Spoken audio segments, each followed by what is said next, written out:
Olá, seja bem-vindo ao canal Universo Numérico. Hoje vamos narrar para vocês um dos diálogos mais intrigantes de Platão. Chama-se Hípias Menor. Mas antes, queria fazer um pedido. Considere a possibilidade de se inscrever no nosso canal. Isso confere relevância aos conteúdos que nós preparamos para vocês. E, obviamente, os seus comentários, curtidas, likes, dislikes, são muito importantes porque nos apontam se estamos indo no caminho certo ou não. Hípias, um dos grandes sofistas da Grécia Antiga, era um pensador extremamente culto, mas também extremamente orgulhoso e ciente do seu potencial. E Sócrates, nesse diálogo, o desafia com uma pergunta intrigante. Quem é melhor? Quem mente intencionalmente ou quem mente sem querer, involuntariamente? Até pode parecer óbvia a resposta, né? Mas não é à toa que nós estamos falando de Sócrates hoje, 2.300 anos depois de sua morte praticamente. Sócrates desestabiliza seu interlocutor e provoca e faz pensar. E é exatamente isso que torna esse diálogo tão atual, porque ele nos convida a refletir sobre aquilo que a gente considera uma verdade absoluta, principalmente em tempos de tanto ruído e desinformação. Então, se você valoriza o pensamento crítico, aproveite essa oportunidade e mergulhe nesse texto com a gente. Vamos a ele? Diálogos platônicos. Hípias Menor. Personagens: Eúdico, Sócrates e Hípias. E tu, Sócrates, por que te mantens calado, depois da magnífica exibição de Hípias, e não te juntas ao coro dos elogios, nem fazes nenhuma observação, no caso de achares que ele não talou com propriedade? Tanto mais que só nós ficamos sinceros apreciadores desses entretenimentos filosóficos. Realmente, Eúdico, de bom grado interrogaria Hípias sobre o que ele acabou de dizer de Homero. Já ouvi teu pai, Apemanto, que a Ilíada de Homero é um poema de maior beleza do que a Odisseia, na mesma proporção em que Aquiles é superior a Odisseu. Cada um dos poemas apresenta uma figura central. A Ilíada é Aquiles e a da Odisseia, Odisseu. É sobre isso que eu desejaria interrogar Hípias, no caso de concordar ele em dizer-nos o que pensa dessas duas personagens e qual, a seu ver, é superior, já que se explanou em tantas e tão variadas considerações a respeito de Homero e de outros poetas. Evidentemente, Hípias não se recusará a responder ao que lhe perguntares. Não é verdade, Hípias, que se Sócrates dirigir perguntas, tu responderás a elas? Fora censurável de minha parte, Eúdico, esquivar-me de responder a Sócrates. Disto ter eu por hábito sair de Élide, onde resido, para ir a Olímpia, por ocasião dos jogos na Assembleia Geral dos Helenos, e apresentar-me no santuário, não apenas para discorrer segundo a solicitação dos circunstantes sobre temas estudados previamente, como para responder às perguntas que me dirigem. Como és feliz, Hípias, se puderes realmente em todas as Olimpíadas ingressar no santuário tão seguro de ti mesmo e confiante em tua sabedoria? Surpreender-me-ia se algum dos atletas das competições de força física ali se apresentasse para lutar sem medo e tão confiante no seu próprio corpo como tu dizes estar com relação à tua inteligência. É natural, Sócrates, o que se dá comigo. Desde que comecei a tomar parte nos Jogos Olímpicos, não encontrei ninguém superior a mim, seja no que for. Que belo monumento de sabedoria, Hípias! Deve ser tua glória para a cidade de Élide e para os teus progenitores? Porém, que nos dizes acerca de Aquiles e de Odisseu? Qual dos dois e por que motivo consideras superior? Há pouco, enquanto éramos muitos lá dentro e tu fazias a tua declamação pública, não pude acompanhar o que dizias, porque havia muita gente, temia interromper-te, para não perturbar com perguntas tua declamação. Agora, porém, que somos poucos, e Eúdico, me concita a interrogar-te. Fala e explica-nos claramente o que expunhas a respeito dessas duas personagens. De que maneira as diferencias? De muito bom grado, Sócrates, vou expor-te, com maior clareza do que antes, não somente o que penso a respeito deles dois, como de outras. Declaro, pois, que em seus poemas Homero apresentou Aquiles como o mais bravo dos heróis, que foram a Troia, Nestor como o mais sábio e Odisseu o mais astucioso. Ora, ora, Hípias, só te peço que me faças o favor de não zombar de mim no caso de eu custar a apanhar o sentido do que dizes e de amiudar minhas perguntas. Assim, procura responder-me por modo suave e sem aborrecer-te. Fora vergonhoso, Sócrates, ensinando eu, como ensino justamente isso a outras pessoas e fazendo-me pagar pelo meu trabalho, não mostrar condescendência quando me interrogas, nem responder-te com bons modos. Belas palavras. Assim penso haver compreendido o teu pensamento com relação a ser Aquiles o mais bravo e Nestor o mais sábio.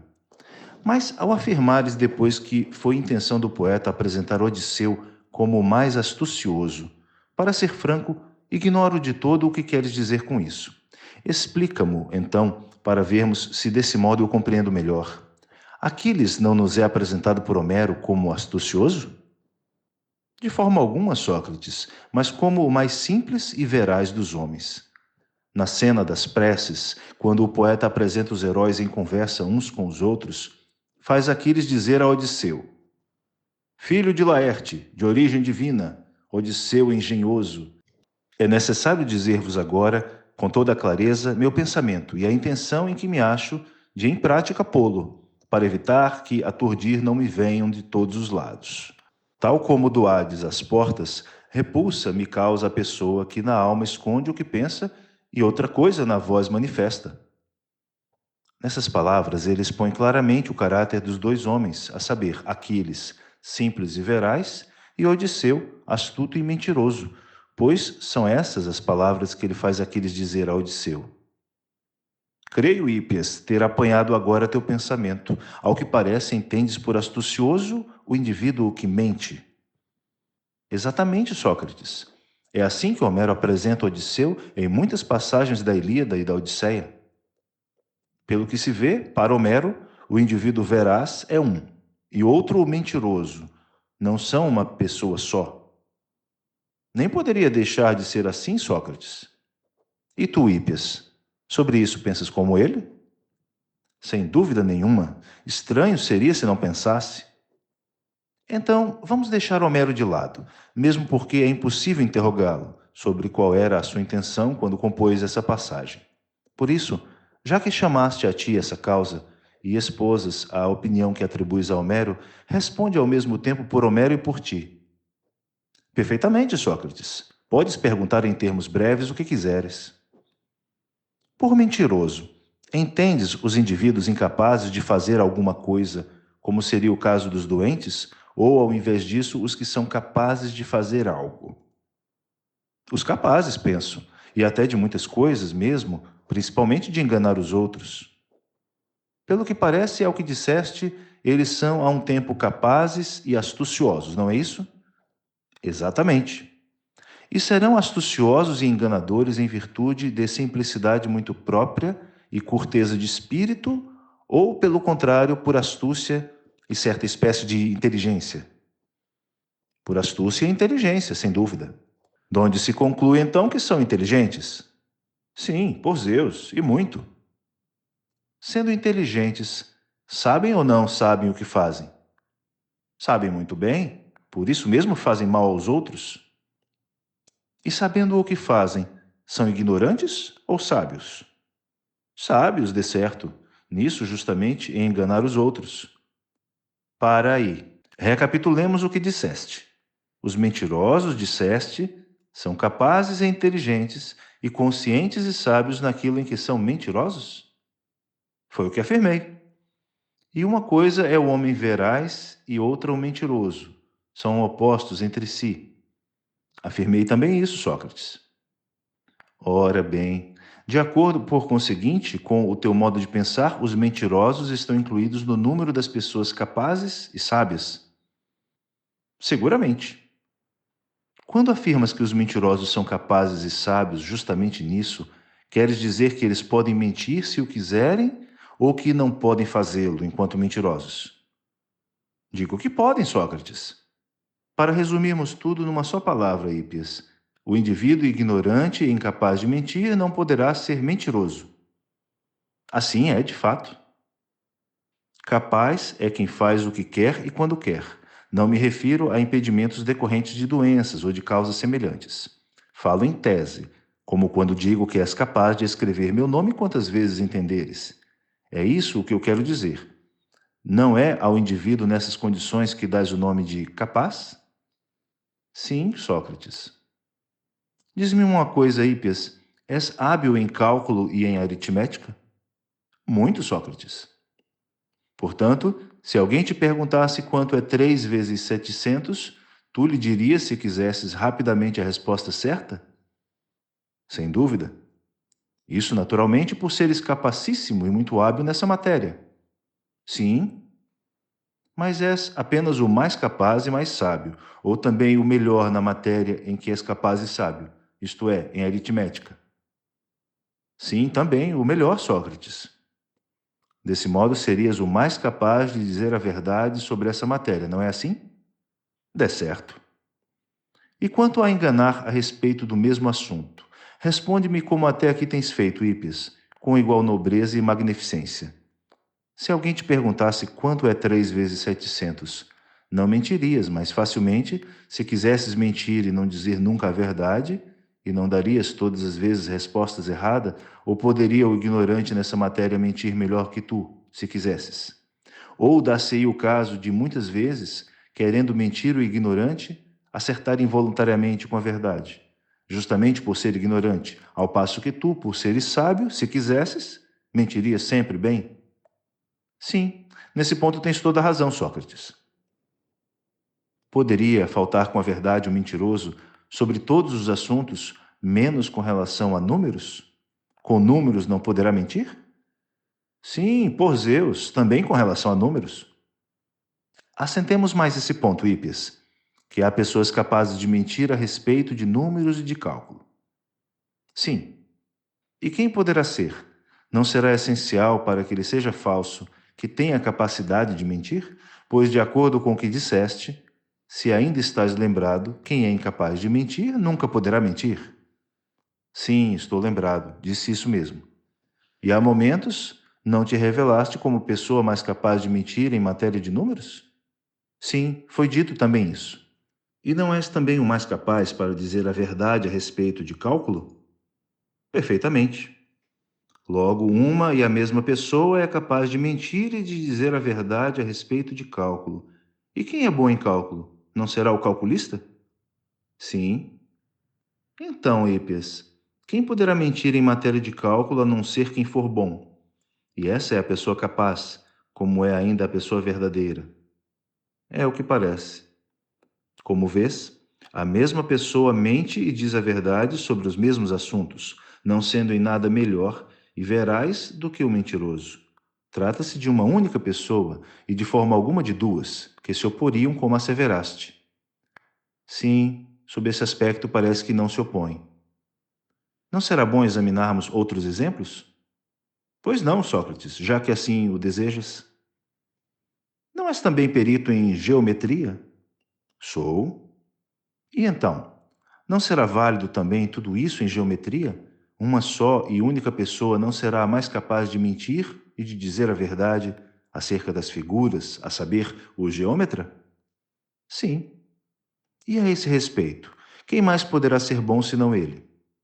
Ninguém. Logo, a pessoa mais capaz de fazer ambas as coisas é o geômetra bom e sábio? E se houver quem seja capaz de mentir em relação a figuras, não será justamente quem é bom? Essa é a pessoa de capacidade para mentir, ao passo que o ignorante é destituído dessa capacidade, pois, conforme já concluímos, quem for incapaz de mentir não poderá dizer inverdades. É certo. Consideremos agora um terceiro exemplo, o do astrônomo, cuja arte tu conheces melhor ainda do que as precedentes, não é verdade, Hípias? Perfeitamente. Não se passa o mesmo na astronomia? Com toda a probabilidade, Sócrates. Assim, em astronomia, se há alguém mentiroso, só poderá ser o bom astrônomo, por ter a capacidade de mentir. O incapaz não o poderia, visto ser ignorante. É o que parece. Em astronomia, por consequência, uma só pessoa fala a verdade e mente. Parece-me. Vamos, Hippias, examina sob esse aspecto outras ciências para ver se não se dá a mesma coisa em todas elas. Pois és o mais sábio dos homens em todas as artes. Como de uma feita já te ouvi gabar-te na ágora, junto de uma banca de câmbio, ao enumerares a variedade verdadeiramente invejável de tuas aptidões. Dizias que certa vez, em que foste à Olímpia, tudo o que trazias sobre o corpo havia sido feito por ti. Em primeiro lugar, o anel que tinhas no dedo, foi por aí que principiaste. Era trabalho teu, pois sabias muito bem entalhar anéis. Trazias também um cinto feito por ti. Tua escova de banho e um frasquinho de óleo eram de tua fabricação. De seguida disseste que tu mesmo havias cortado os sapatos que então calçavas, bem como havias tecido o manto e a túnica. Porém, o que mais deixou a todos estupefatos, como demonstração de tua extraordinária capacidade, foi dizeres que o cinto da túnica que tinhas no corpo, também feito por ti, era igual aos da mais fina fabricação persiana. Ademais, levavas contigo poemas diferentes, epopeias, tragédias e ditirambos, além de composições em prosa da mais variada espécie.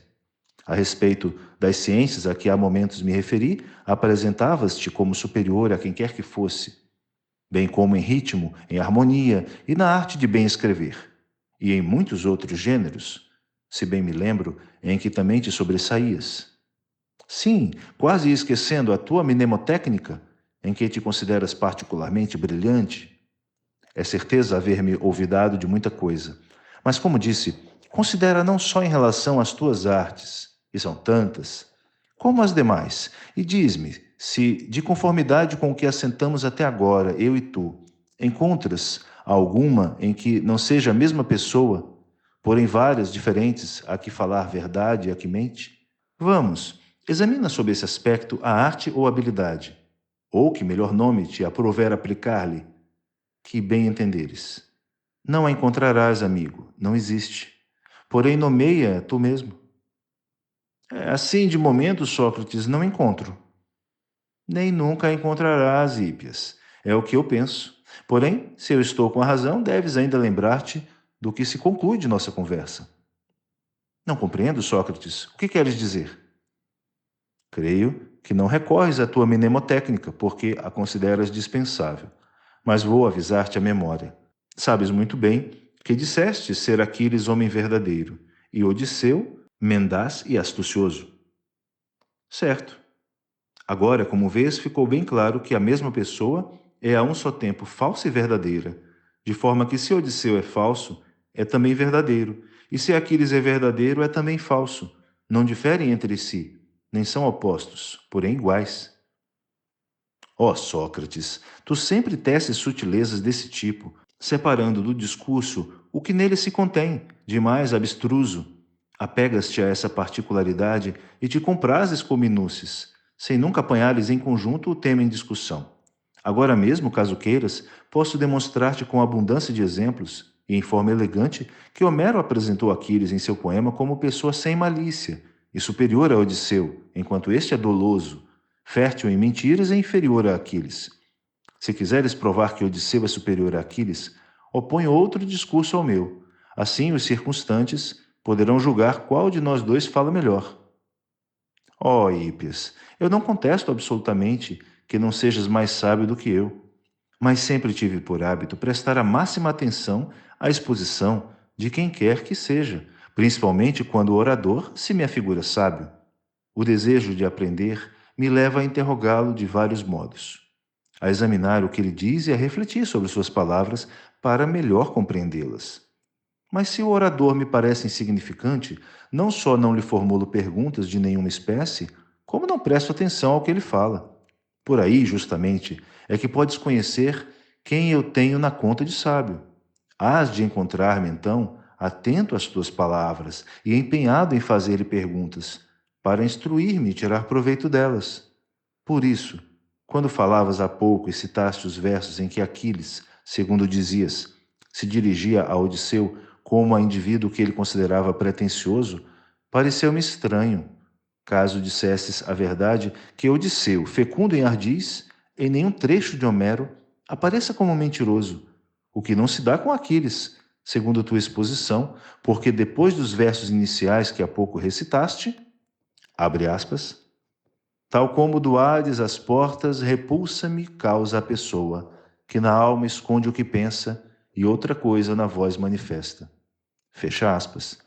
Declara logo a seguir que não se deixaria demover do seu intento, nem por Odisseu, nem por Agamenon, e que em hipótese alguma continuaria em Troia. Porém, abre aspas, cedo amanhã sacrifícios farei a Zeus grande e aos eternos, e deitarei meus navios nas ondas, depois de providos.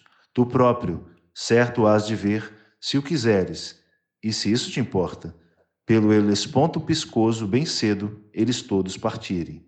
E neles, homens alegres à força do remo impelidos, e se Poseidon, que a terra sacode nos der ventos prósperos, no solo fértil de Ftia, estaremos no dia terceiro. Fecha aspas. E antes disso, até quando assacava Doestros contra Agamenon, declarou, abre aspas, mas para Ftia resolvo voltar, que é bem mais vantajoso, ir para casa nas naves curvas. Não julgo decente permanecer ultrajado e de bens e riquezas prover-te. Fecha aspas. E muito embora ele houvesse nessa ocasião declarado isso na presença de todo o exército, como já o fizera de outra feita, na frente de seus próprios companheiros, em parte alguma se nos apresenta ocupado com preparativos de viagem, nem com tentativas de pôr a flutuar seus navios, a fim de retornar para casa. Tão nobremente indiferente se mostrava em falar a verdade. Essa a razão, Hípias, de eu te haver dirigido perguntas desde o começo, por estar em dúvida sobre qual desses dois homens quis o poeta representar como melhor, por ser de opinião que ambos são excelentes, e que é difícil decidir qual ultrapasse o outro em mentir ou em dizer a verdade, ou em qualquer outra virtude. Sob esse aspecto, os dois se equivalem. Não é correta a tua interpretação, Sócrates. Quando Aquiles mente, não o faz por malícia, porém sem o querer, pois devido ao desastre do acampamento, via-se obrigado a ficar para prestar eventual socorro aos seus companheiros. Odisseu, pelo contrário, mente de caso pensado e com malícia. Meu caro Hípias, tu me estás logrando. Nesse ponto imitas Odisseu. De forma alguma, Sócrates. Por que dizes isso? Logrando-te em quê? Por afirmares que Aquiles mente sem má intenção, pois sobre ser malicioso e impostor é gabarola, como descreve Homero, mostrando-se superior a Odisseu na arte de estadear sua própria gabolice e de não deixar-se apanhar em falso, a ponto de não hesitar em contradizer-se na presença de Odisseu, sem que este o perceba. Pelo menos não se infere de quanto ele disse a Odisseu que esse tenha notado sua falsidade. Por que dizes isso, Sócrates?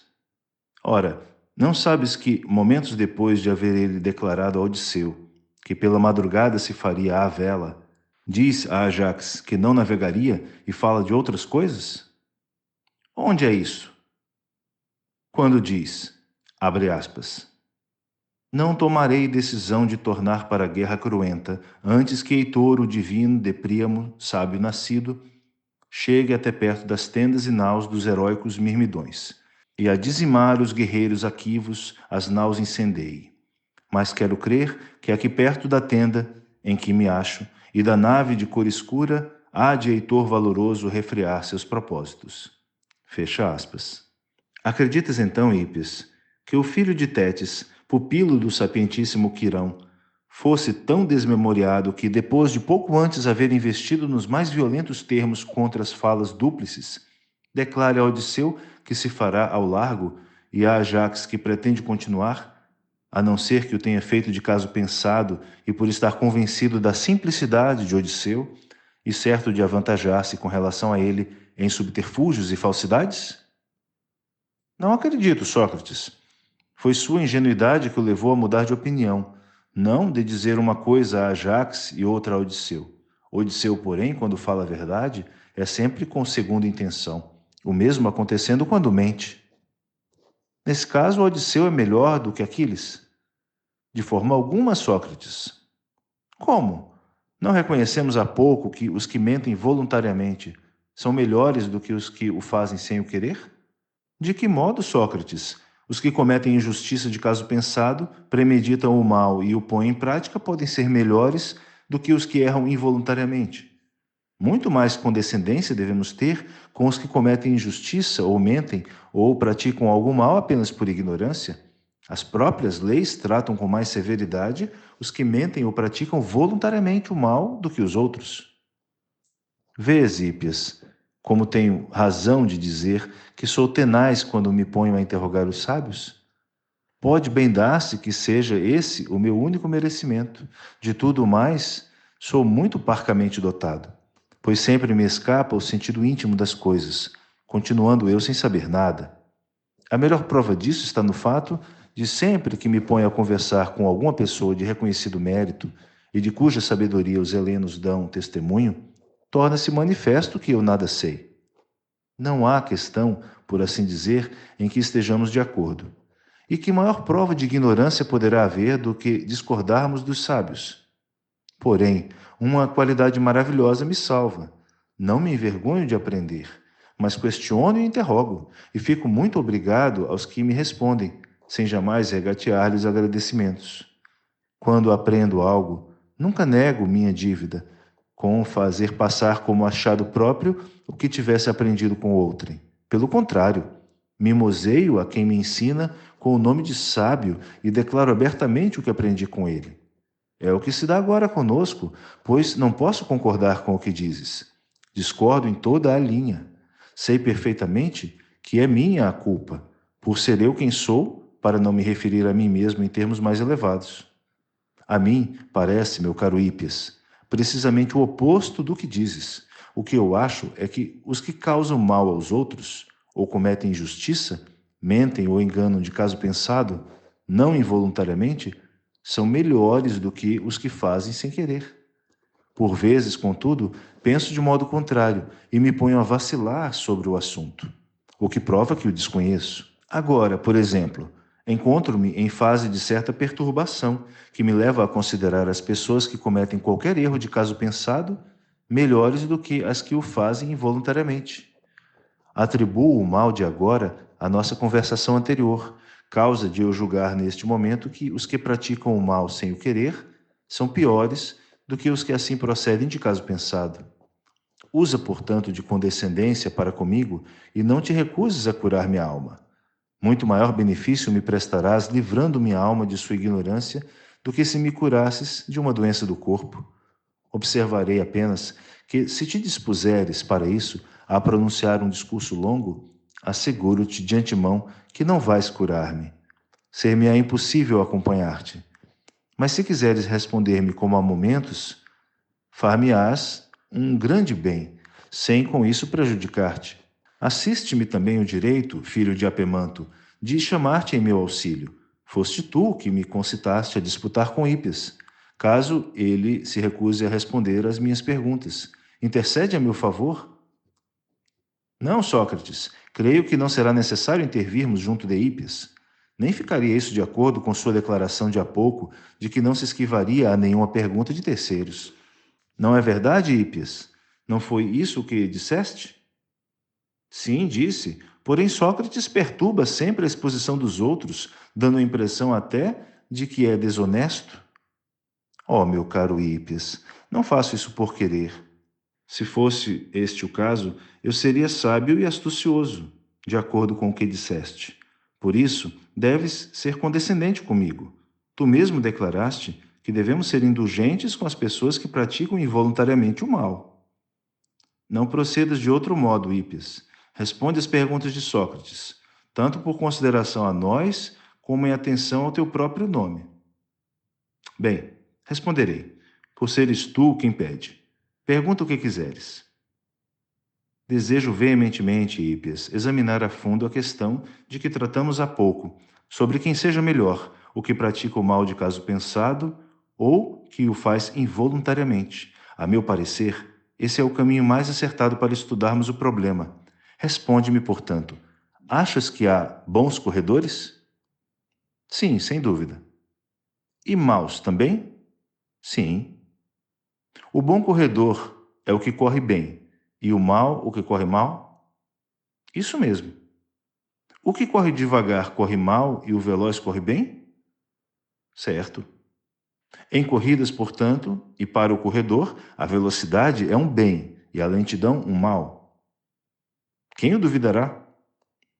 Quem é, então, o melhor corredor? O que corre devagar porque assim o quer ou o que o faz por sua própria vontade? O que faz voluntariamente. Correr não é fazer alguma coisa? Com efeito, Sócrates. E fazer alguma coisa não é agir de algum modo? Sim. Logo, quem corre mal em matéria de corrida comete uma ação má e desonesta. Má, como não? Corre mal o corredor vagaroso? Sim, de acordo. Logo, o bom corredor pratica voluntariamente esse ato mau e pouco honroso. Pelo menos é o que parece.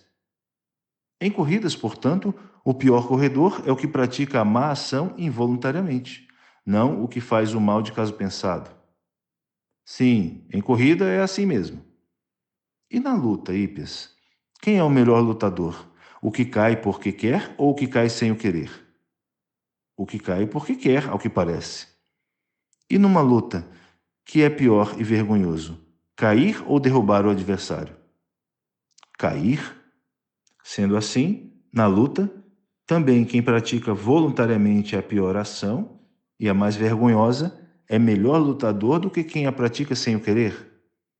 É o que parece. E com relação às demais atividades do corpo, o indivíduo de melhor constituição não é o que poderá fazer ambas as coisas? Os trabalhos do forte e os do fraco? As boas e as más ações? Por isso, ao fazer o indivíduo bem constituído algo mal com o corpo, é voluntariamente que o faz, ao passo que as pessoas fracas o fazem sem o querer? Parece-me que em relação à força as coisas se passam realmente desse modo.